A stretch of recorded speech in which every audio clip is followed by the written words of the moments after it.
you so much. Wow, look at your beautiful faces. It's so nice to be here and see all of you. First, I'm going to introduce myself a little bit. So you see a list about me on the screen. And a lot of people ask me, well, why did you write a list like that?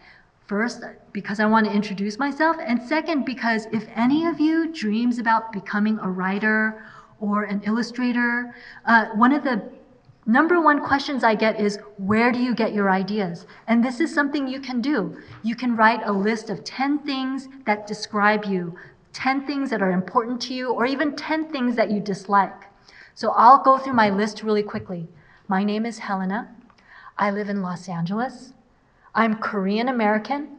I speak 3 languages, English, Korean, and French. I write books for kids. My specialty is picture books.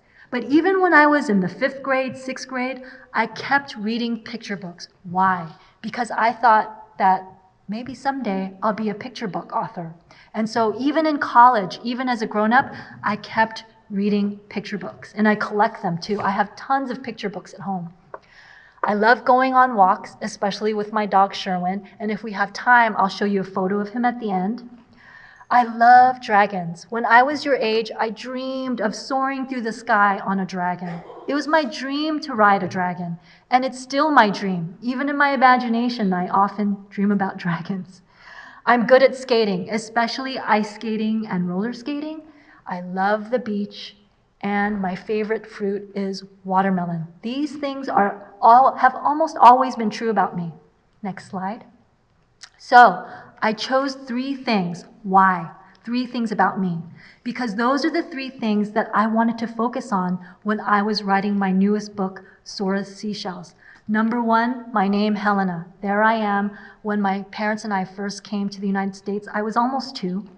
And Korean American, that's my cousin Louise. When I was that age and Louise and I walked down the street together, people would say, "Are you best friends?" And we said, "No, we're cousins, best friends, but also cousins." And they said, "Are you sure? You don't look alike." And that's because we're both Korean American, yes, but Louise is also half African American. And yes, she is my cousin. And number 3, love going to the beach. So those are the 3 themes that I wanted to cover in my book. So if you look at the cover, there's my name at the bottom. And then you see 2 other names, Stella Lim and Ji-Hyuk Kim. Those are the 2 artists who worked on the cover of my book and the rest of the book too. And if you love art or you love writing, I'll give you some tips about what to do with your own stories and your own artwork. If you look at the sketches on the right, you'll see the cover mock-up. It's called a mock-up because it's not the final cover yet. It's just a sample cover. And then you'll see a little image on the bottom too. But what's mysterious is, why is there only 1 illustrator name? Where's Stella's name? The answer is a little secret.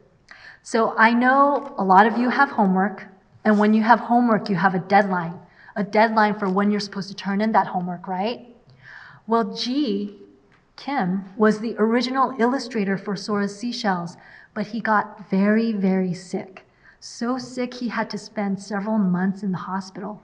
So he told our publishing company, that's the company that made the book like into a hardcover, he told our publishing company, "I don't think I'm going to meet the deadline.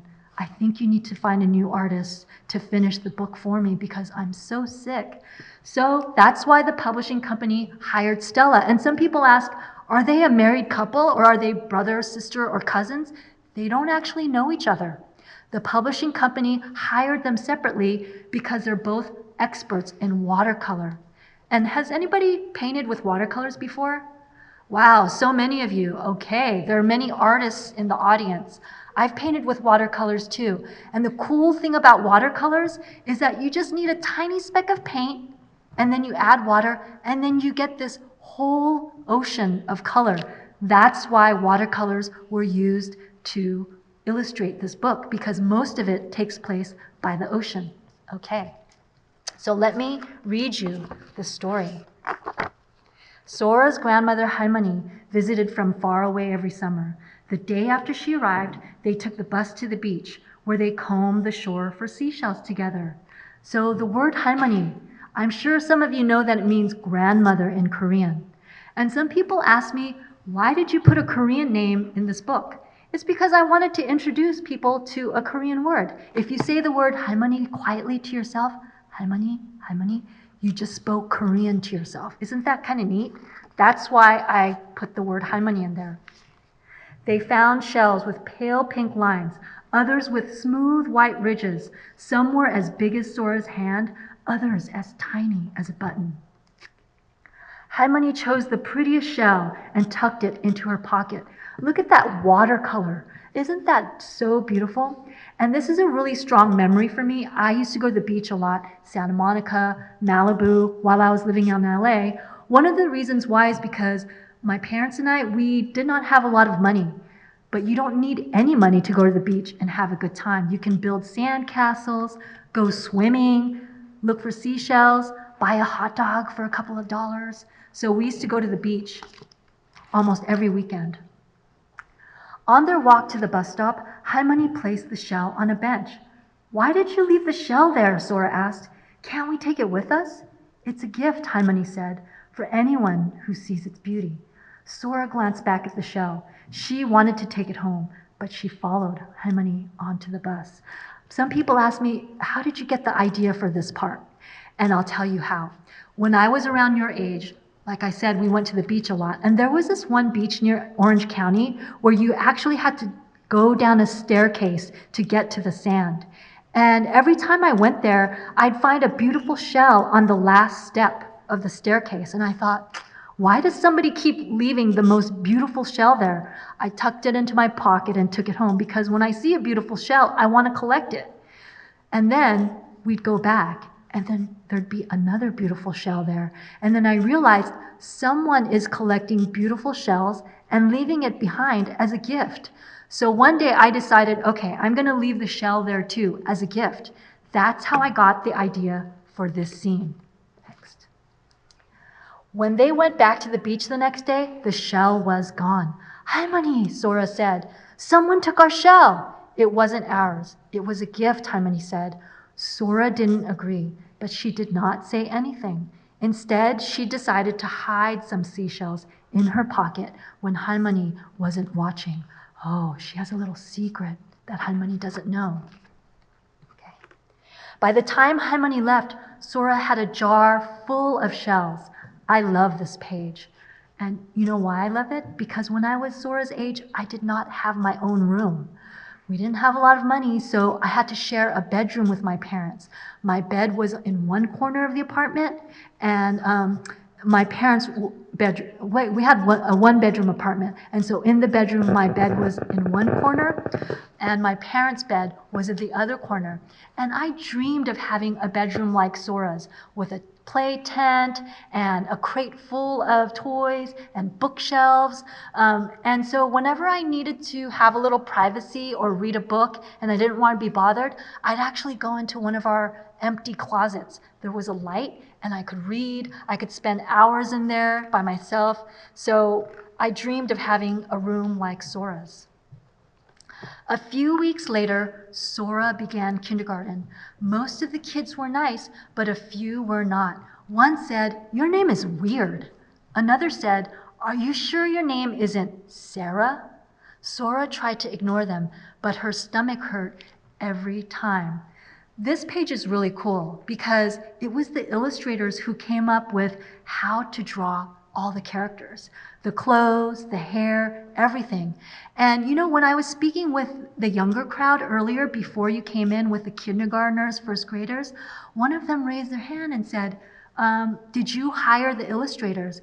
And the answer is no. When you write a picture book, you, as the author, you just write the story, and then you sell your story to the publishing company, and then the publishing company hires the artists. So they hired both G and Stella specifically because they're good with drawing people and good with drawing in watercolors. She didn't say anything to her parents, but every week the same kids teased her. Now look at that page of Sora in her play tent. And many of you said that you were artists or you raised your hand about watercolors. And what's cool about that page is that it's blue. It's a little sad. That room is reflecting Sora's mood. And you can do that as an artist to show your character's moods. I think that is so cool about painting and drawing because immediately when you look at that page, it's a little sadder than the other pages. One day, a call came from far away with sad news about Harmony. And again, here, you can play with the mood if you're an artist, because even though the characters are sad, the room, the dining area, is bright and light. And if you look way in the back beyond the dining table, you see some family photos with Harmony in them. So even though Harmony's gone, she's not really gone. She's still in their memories. Okay. Sora's parents explained that Harmony was never coming back. Sora thought of all the summers ahead without her grandmother. She remembered how Harmony would say her name with a soft S and a gently rolled R. When I say Sora in English, it sounds like this, Sora, Sora, kind of like Sarah. But when you say it in Korean, it sounds like this, Sora, Sora, with a soft S and a gently rolled R. She felt sad about everything, including the mean kids at school. All the bottled up tears began flowing. I want to see Harmony, Sora cried, and I hate my name. I want to be Sarah. This is exactly what happened to me, because before I became Helena, I had a different name, and I did not like my name. I'll tell you what it was in just a second.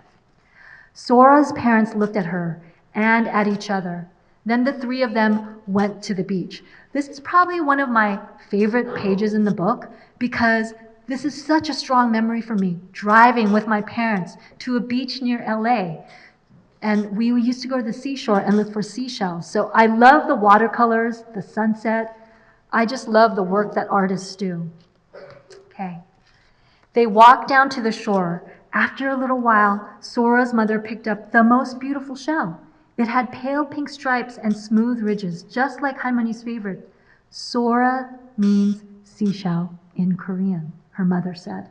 Harmony always said, finding a perfect shell is like receiving a wonderful gift.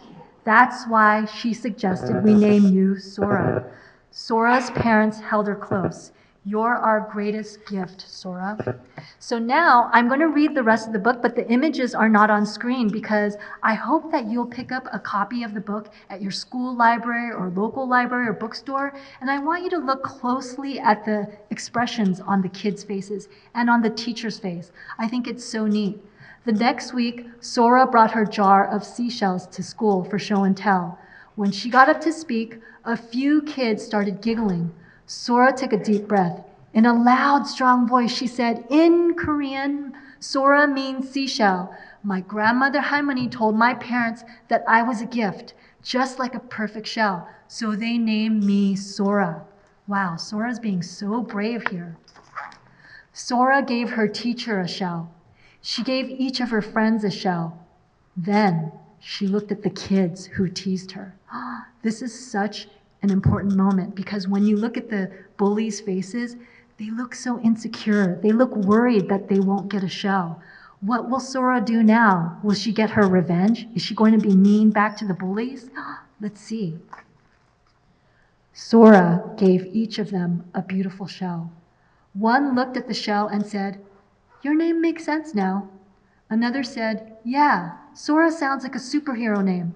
Sora was so surprised she could hardly speak. Thanks, she whispered. Sora walked back to her seat. Her jar was almost empty, but she felt like she could fly with the seagulls. This is such a cool image and cool page because this is the moment when Sora has concluded her communication with the bullies. It's a really scary thing to stand up to bullies. And the thing you learn as you get to be a grown-up is that bullies will be in your life all the time. There are people who are mean in this world, unfortunately. And the question is, what will you do with these bad feelings that you get? And one person during the parents' talk that I gave a little while ago asked me, what would you say to the little girl version of you? What would you say to Sora when she was confronted with bullies? And I would say, you know, this part of your life that is difficult, it will go away. It's not always going to be like this. And also, like I said before, bullies are going to be a part of life, unfortunately, for a long time. There are mean people everywhere. And so it depends on what you do with that. Focus on the good people. Focus on the nice people. Focus on being kind yourself. That evening, Sora asked her parents to drive her to the beach again. She placed the last shell from her jar on the bench as a gift for anyone who could see its beauty. Sora is carrying on the tradition that she learned from her grandmother, right? And in that way, next slide, her grandmother's memory is always with them. Even though her grandmother is no longer there, Sora is doing exactly what she used to do with her grandmother. Okay, next slide. So these are some early sketches that the artist did. And as I mentioned to you before, as a writer, you don't have any say in what the illustrations look like. The only time you have an opportunity to give your opinion is if the artist asks you, what do you think about the characters? Should Sora's hair look different? Or should Harmony look a little different? That's the only time when I got to say my opinion. And the artists were so good, so talented, that I just said, you know what? You make the decision. You do what you think is right. And I just love the way the artwork turned out. Next slide. I wanted to tell you some cool facts about seashells. You may know some of this, but as I was writing this book, I was really passionate about seashells, so I want to tell you some things. So they're homes for crabs and mollusks, as you know. It's so cool that their architecture is so neat, and it's homes. They're very useful. Down at the bottom, you see a seashell flute. And did you know that seashells used to be money? Before money existed, coins existed, seashells were traded for food, for clothes. And seashells can be beautiful, like a seashell pendant, or even a staircase on the upper right. That's in Italy, staircase shaped like a seashell. And they give us clues about our planet. When you go hiking in the mountains, sometimes you'll find a seashell embedded in the rock. Why is a seashell in the mountain when the ocean is so far away? I think some of you know, you're raising your hand. It's because the ocean used to cover so much of our planet. Right where you're sitting, it could have been the ocean. And when the ocean receded, it left behind the gift of seashells. And a seashell is mysterious. When you pick up a shell at the ocean, did you know that you could be touching the same shell that a caveman or a cave woman picked up thousands of years ago? Because that was one of their favorite hobbies too. I think that is so cool. It makes my imagination go wild. Okay? So now, my name. That was my Korean name. Hard to pronounce, right? Teachers had a tough time pronouncing it and spelling it, and some kids made fun of me. It's pronounced like this, Hae-yoon, Hae-yoon. And I remember one day, it was recess time, and I was wearing my favorite outfit, and I was walking with my friends across the basketball court, and all of a sudden I heard, hey you, hey you. And then I realized some kids were talking to me. And then they started giggling and they yelled, hey you again. And it may not sound too bad, but when there's a group of kids laughing and pointing at you, and then it happens day after day, it doesn't feel very good. I'm sure something similar might have happened to some of you, and I want to tell you, you're not alone. I went through the same experience. And I, unfortunately, took a different path from Sora. I told my parents, I do not like my name. I want a new name. Can you give me a new name? And in the apartment building we lived in Koreatown, there was already a little girl named Helen. I loved her name. So I asked my parents, can I be Helen? And they said, you can't be Helen, but we can add an A and you can be Helena. So that's how I became Helena. But one day my dad said, do you even know what your Korean name means? And I said, I don't know, you never told me. And he sat me down and he said, we named you Hae-yoon when you were born because the words mean intelligence and grace. And my dad revealed that one of his favorite animals is the tiger because it has intelligence and grace. And I thought, okay, my name is actually really cool. So instead of getting rid of my name altogether, it's now my middle name. I go by Helena Hae-yoon. So that's how I came to learn about my name and to appreciate my name. So let me see what time it is. Okay, I think we have a few more minutes. So we'll skip to the next slide. And here's the list again. And in this, my other book, The Paper Kingdom, I wrote about Los Angeles, California, and then I Love Dragons. Because when I was a little kid, my parents used to work as night janitors. They used to clean an office building in LA. And so I wanted to write about that. And instead of hiring a babysitter to watch over me, I had to go to work with them every night. And you might think, well, you must have been pretty miserable. But that's not true. I was not miserable because they told me amazing stories while I was with them. They zoomed me around in empty wastebaskets like they were race cars. They told me about frogs. They told me about dragons. And so I wrote a story about that. And I'll show you very quickly some images. This is the cover with a different artist, Pascal. And then they go to clean the bathroom, and little Daniel is afraid that there are dragons there. Okay. And then he imagines that he becomes the king of a paper kingdom with lots of dragons, because that's what my parents used to do when I went to work with them as night janitors. They told me stories that made me feel like I could be anything I ever wanted to become, a queen or a boss of a company. Okay, I'll skip over this because I think we're running out of time. So here is the last slide I wanted to show you. There's my website, and you can find out more info about me as well as my dog Sherwin. And you see my dog Sherwin as a puppy, and then as a grown-up, he's a distinguished gentleman over there, and I drew the flowers and the bow tie on him the other day. And the reason why I'm showing the puppy photo of him is because I was so proud of him that day. That was the day he finally understood what potty training meant. We hung a bell on our door, and finally he knew to ring it when he needed to do his business outside on the lawn. And I was so proud of him, I took 1,000,000 photos of him that day. So I'll take a couple of questions from you if we have time. We could probably do 3 to 4 questions for Miss Rhee. Let's see. Oh, you little kids are like. I see a hand there.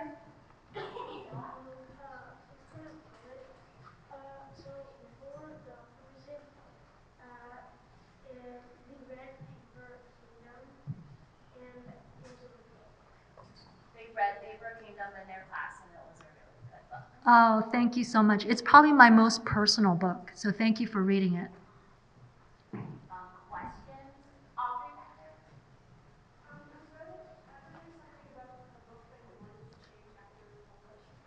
Has there been something about a book that you wanted to change after it was published? Oh, that's a great question. That's actually the first time I've ever heard that question, and the answer is yes. So if you look at this book, The Turtle Ship, it's about a pet turtle that inspires this boy to design one of the greatest battleships of all time. And this battleship actually existed. It's shaped like a turtle. And, you know, this book was published a few years ago, and there is a scene I would change. There's a scene where the king finally says to the little boy, you know what? Your idea is great. Maybe we should build a battleship that's shaped like a turtle. And I wish I'd added one line in there. I wish I'd said, because sometimes nature has the best designs. If you really think about it, nature does have the best designs, because airplanes look like birds, submarines look like dolphins or whales, and I wish I'd put that line in there just to make everything crystal clear. Great question. Okay, two more. Chase, what's your favorite book that you've written? Oh, what's my favorite book that I've written? So because all my attention is on this one right now, because it's the newest, it's probably my favorite of the moment because I'm paying so much attention to it, but probably the one that I get so many readers reaching out to me about is The Paper Kingdom, the story about me and my parents going to work as night janitors. Cole? Those 3 languages that you mentioned at the start, do you speak them all fluently? The 3 languages you mentioned at the start, do you speak all of them fluently? That's a great question. So English, I speak fluently. Korean, I probably speak at a second, third grade level. I'm fluent only in restaurants when I'm ordering food. And then French, I used to be fluent because I lived there for a couple years, but I'm losing it little by little. I probably understand more French than I do Korean, which my parents are sad about, but that's how it is.